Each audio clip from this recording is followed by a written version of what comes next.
Мен Ырысов Кырманбек Тургунбаевич. Мен Ош областынын Охот районунун Шаңкол айылынын тургунумун.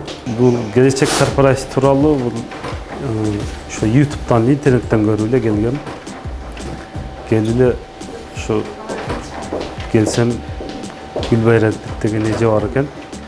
Ошол мага консультация берди. Анан сразу эле кызыгып жазылам деп ошо жазылып калдым.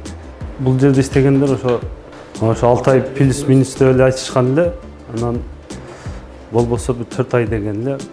Мен ошо 6 айда эле жүрөрдүм, бирок 4 айда келип калды очеретим. Үйдү мен өзүм тандадым.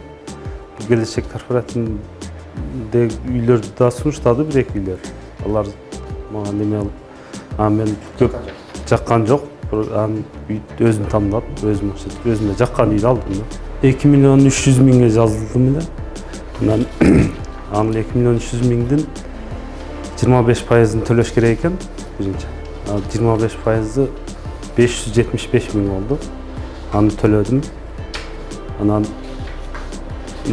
взнос бар экен 4%. Аны төлөдүм. Болду, ошо менен эле. Проценти жок деле экен, ошо айына 2 миңден кошуп берет экен, ошол эле экен. Мен өзүмдүн негизги суммам 12.854 сомдон туура келди айына. Анан 2 миңди кошкондо 14.854 сомдон туура келди айына. Буга чейин квартирада турат элем. Айына 8 миңге төлөп. Эми ошого деле 4 миң кошуп аткем. Бирок үй мага калып атат да. Документтери полный мага оформление болду. Бүт баары. Кудай кааласа. Башкаларга да ушундай сунуш киргизет белеңизби? Башкаларга да ушундай сунуш киргизет элем. Келип жазылып алсаңыздар болот, ишенсеңиздер болот. Мен деле башында көпчүлүк айтышканда мага болор алдап кетет, оңой мындай деп. Мен жок, эч кимге кулак салбай эле өзүм эле рисковать этип келгем, бирок жакшы болду.